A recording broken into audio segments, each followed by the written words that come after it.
Checking the date code on these tires. Just picked up some Avon Roadmaster tires. This is for the Sportster, so they fit. These are 90-90 19s and 130 19s or MT 90 16s. 130 16s, excuse me, or MT 90 16 for the rear. These are pretty good tires. First time I tried Kenda's last time. I never tried those before. Usually I run Conti's, but here's the right here where it says DOT, and you can see it says 17-18. This is a brand new tire. That's the 17th week of the year 18. So it's, DOT, then you see a 4-digit number, not alpha and digits. That's the date code right there. And then this one's actually a couple years old, but not quite 2 years old. It's 35th week of 16. It's after the DOT number. You might not notice it. There's a lot of numbers on here. It'll say this number here. These are made in England, I believe. Made in the UK. Roadmasters. So they're pretty. They're supposed to be pretty good. One thing I was thinking about was look at this center line on them. See how this wavy thing is? Sometimes you hit these rain grooves in the road, or you're going across. I'm aware of it. I haven't really hardly ridden many years. I've rode it once in a while. It's just not much, but it's kind of weird. I'm glad it's the same bike because it feels exactly the same. It's like I feel like it was yesterday I was riding. I feel like I'm locked on. I'm remembering all the shit. I'm remembering I could die. So be careful. Like, very defensive. But not this wavy line here is like if you get like a line in the road, it could be a concrete break from the middle lane to the right lane or something, or it could be where they painted a line in the road or something. If you're going across the line in the road, it's raised. Usually the worst thing is those rain grooves. They had them out in California. They don't see them over here. California has a lot of those. These are good for the rain grooves and stuff. So I'm going to probably keep that. What I'm going to do, though, with these before I put them on is I'm going to, just in case I don't ride a lot, but I got a feeling I'm probably going to wear them out. And I'm not going to put them on right away because my other tires are 5.5 years old. And they don't really seem bad because they were not exposed to the sun. But what I should have done is I'm going to spray down and wipe it down with a rag on the inside of the tires with this stuff, which is, keeps the superior cracking and fading protection, no oily residue. Actually, I found out when you spray this stuff on a motorcycle seat, it's not like spraying silicone. It's not slippery, so it is okay for the motorcycle seat because it's not slippery. I'm going to spray them down on the inside of here, and I'm going to do the outside of them too. Paying attention not to get over here, but that stuff seems to be.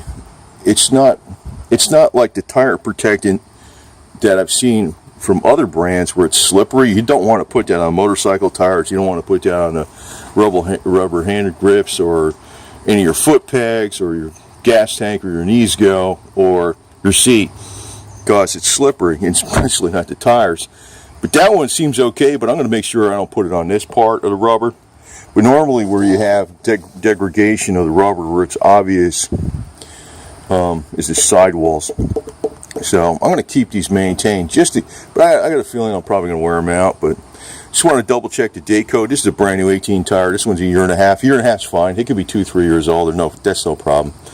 Really, if you got a brand new set of tires and they're 5 years old, then you would bitch. Year and a half is nothing.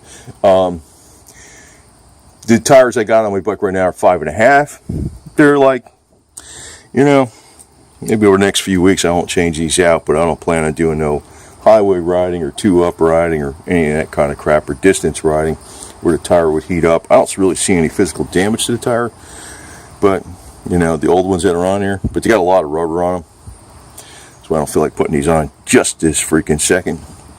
And I also ordered a new tire valve for the front. It's got a slight leak in it. when you turn the cap on tight, there's no leak. It seals up the slight leak. So we're going to change out that tire valve. Normally, I don't balance them. There's a dot. I think this is the heavy spot. You put this opposite of the valve stem, and you know, and also, of course, with motorcycle tires, you got to watch the rotation all the time.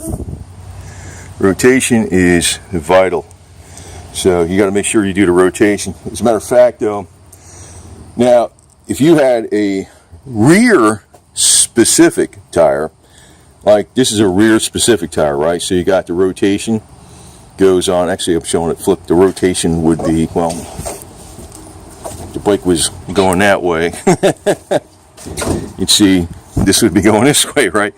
But if you put a rear specific tire, I'm talking rear specific, on the front, then you flip the rotation.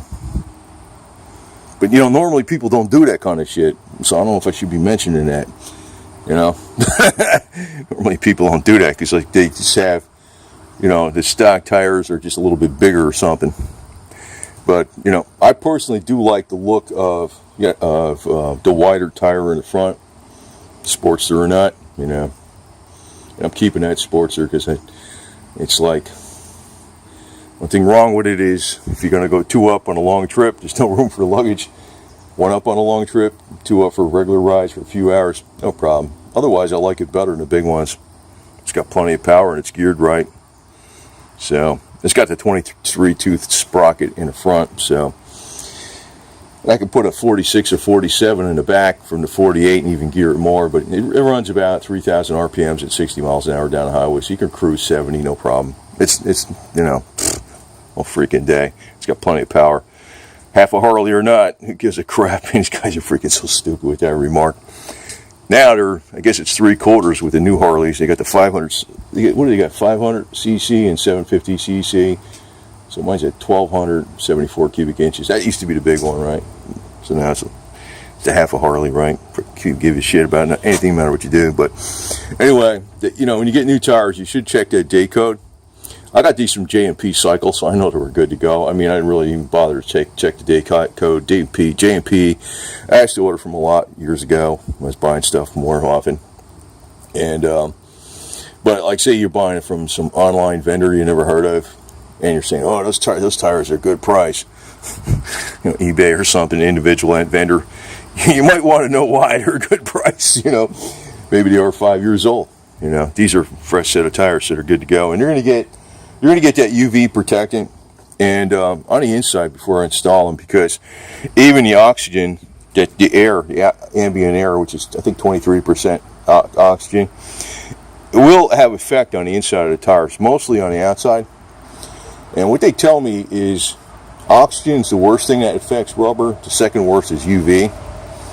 So if you had these tires and you wanted to keep them, say 10 years as spares, what you would do is you would put them in a couple of really big trash can liners and vacuum out all the air, and also treat them with that UV protectant.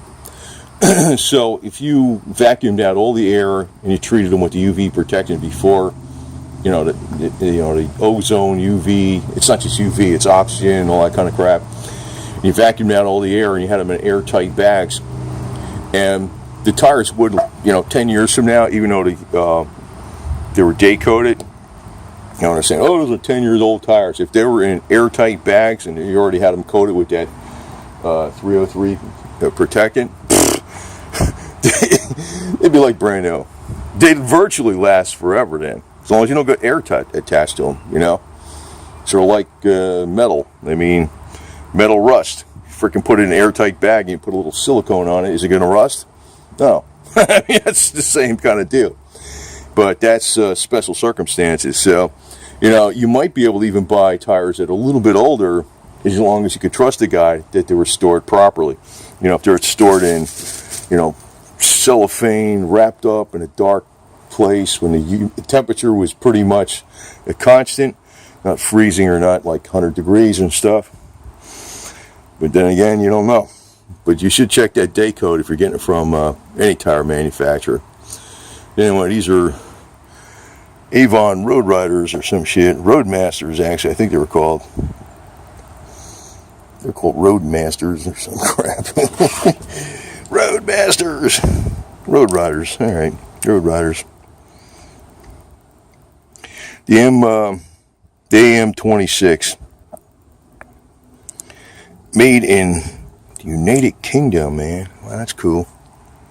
I used to get the ones Conti's made in Germany, man. I used to get those all the time. I never replaced them with Dunlops. But then one year, I got those Kendas, and I said, "Wow, these are pretty damn good tires too." I was surprised. They're not Chinese. They're Japanese.